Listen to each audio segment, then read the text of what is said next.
Hi friends, எல்லாரும் எப்படி இருக்கீங்க? நல்லா இருக்கீங்களா? இன்னைக்கு நம்ம பூச்செடியை பற்றி பார்க்க போகிறதில்ல. ஆனால் பூக்கள் மாதிரியே இலைகளை கொண்ட ஒரு செடியை பற்றி தான் பார்க்க போகிறோம். அதுக்கு முன்னாடி நம்ம சேனலை மறக்காமல் சப்ஸ்கிரைப் பண்ணிக்கோங்க.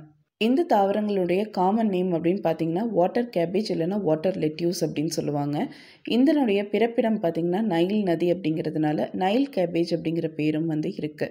இது ஒரு தண்ணீரில் வாழக்கூடிய ஒரு தாவரம், மிதந்துக்கிட்டே இருக்கும். நீங்கள் நிறைய செடிகள் கடலில் ஆறுகள்ல எல்லாம் பார்த்துருப்பீங்க.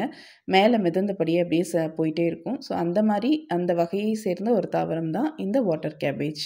ஸோ இந்த தாவரங்களை மாடியில் நம்ம அழகுக்காக வளர்க்கலாம். நல்லா நீங்கள் உருளையிலெல்லாம் பூ போட்டு வைப்பீங்க தெரியுமா?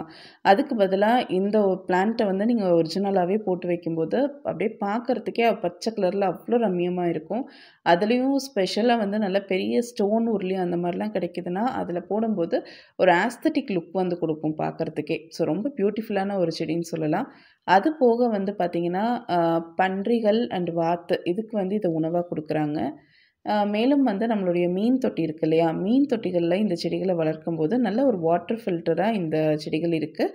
அது மட்டும் இல்லாமல் மீன் குஞ்சுகள் போய் ஒளிஞ்சிட்டு பாதுகாப்பாக வளர்கிறதுக்கு ஒரு இடத்தையும் இது உருவாக்கி கொடுக்குது.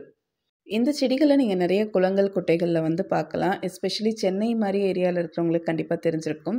எனக்கு சென்னையில் பிடிச்ச கிளைமேட் அப்படின்னு பார்த்தீங்கன்னா மழைக்காலம் முடிஞ்சதுக்கப்புறமா அதிலேருந்து ஒரு மார்ச் வரைக்குமான கிளைமேட் எனக்கு ரொம்ப ரொம்ப ரொம்ப பிடிக்கும். ஏன்னு கேட்டிங்கன்னா அந்த தண்ணி எல்லாம் அந்த குளம் குட்டையிலேருந்து வெளியில் வந்த தண்ணியெல்லாம் அந்த பைபாஸ் சைடில் அப்படியே ஓரத்தில் ஒதுங்கி இருக்கும். ஸோ என்னென்னா ஒரு லிங்க் மாதிரி ஆயிரும். அங்கங்கே ஓடிட்டுருக்கிற அந்த ஒரு ஓடை எல்லாமே அப்படி ஜாயின் ஆன மாதிரி ஆயிரும்.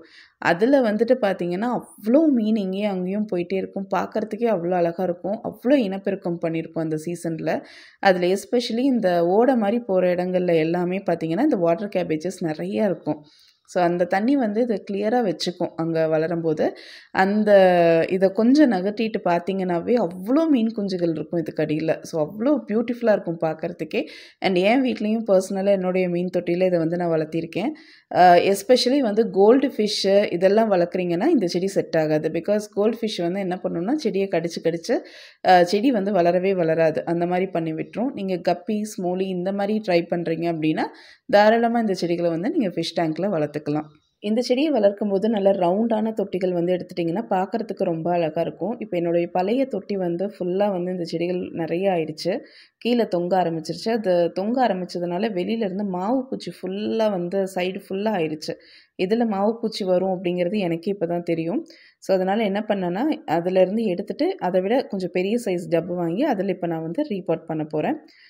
இந்த செடிகளை பொறுத்தளவுக்கு நான் ஆல்ரெடி வச்சுருந்த டப்பில் பார்த்திங்கன்னா மண்கலவை ஆல்ரெடி போட்டு வச்சுருந்தேன். வேறொரு தாமரைப்பூ இதெல்லாம் வளர்க்கணும்னு சொல்லிவிட்டு அதை போட்டு வச்சுருந்தேன்.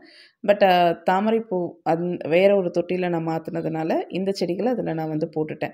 ஸோ மண்ணையும் சூப்பர் மண் அப்படின்னா கீழே மட்டும் கொஞ்சமாக மண் ஃபுல்லாக தண்ணி நிரப்புற மாதிரி இருக்கும். அதுலேயுமே இந்த செடிகள் சூப்பராக வளரும். அதே மாதிரி எந்த வித மண்ணும் இல்லாமல் வெறும் தண்ணியை ஊற்றி கூட இந்த செடிகளை நம்ம வளர்க்க முடியும். ஸோ செடிகளை பழைய இலைகள்லாம் ரிமூவ் பண்ணிவிட்டு வாஷ் பண்ணிவிட்டு முடிஞ்ச அளவுக்கு மாவு பூச்சியை எடுத்துகிட்டு இப்போ வெறும் தண்ணியில் தான் நான் இந்த செடிகளை போட்டிருக்கேன். வெறும் தண்ணியிலே சூப்பராக இந்த செடிகள் வளரும். அண்ட் இந்த செடியிலே எனக்கு ரொம்ப பிடிச்சது அப்படின்னு பார்த்தீங்கன்னா இந்த வேர்கள் தான். வேர் பார்க்குறதுக்கு அவ்வளோ அழகாக இருக்கும். நீங்கள் மீன் தொட்டிலெல்லாம் போட்டு பார்த்தீங்கன்னா உங்களுக்கு தெரியும். அண்ட் இந்த சைட்லலாம் இருக்குது பார்த்தீங்களா, ஒரு நடுவில் ஒரு பெருசாக இருக்குது, சுற்றியும் சைடில் ஒரு 4 இருக்குது பார்த்தீங்களா. இதெல்லாம் தான் குட்டி குட்டி செடிகள் சைடில் வரும். அதுலேருந்து இன்னொரு 4 செடி வரும். அதுலேருந்து இன்னொரு 4 அந்த மாதிரி இது அப்புறம் நடுவில் அதுவே மதர் பிளான்ட்லேருந்து அதுவே ரிமூவ் ஆகிட்டு தனியாக ஒரு செடியாக போயிட்டு திருப்பியும் அது பெருசாகி அதிலேருந்து நிறைய குட்டி குட்டி செடிகள் வந்துகிட்டே இருக்கும்.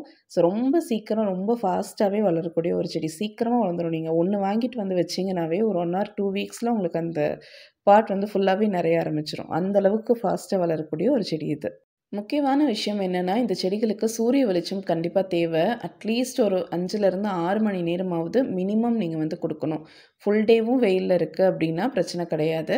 பட் ரொம்ப ஷேட்லலாம் வைக்கிறீங்க அப்படின்னா இலைகள்லாம் பழுத்து போக ஆரம்பிச்சிடும். செடியினுடைய வளர்ச்சியும் இருக்காது, சீக்கிரமாக செத்தும் போயிடும். ஸோ நல்லா ஒரு 5லேருந்து 6 மணி நேரம் சூரிய வெளிச்சம் இருக்கிற இடமா பார்த்து வைங்க. ரொம்ப ஹாட்டாக இருக்குது கிளைமேட்டு, ரொம்ப வெயில் ரொம்ப ஜாஸ்தியாக இருக்குது அப்படிங்கிற பட்சத்தில் மத்தியான நேரத்தில் பார்ஷியல் ஷேடில் நம்ம இருக்கிற மாதிரி பார்த்துக்கலாம்.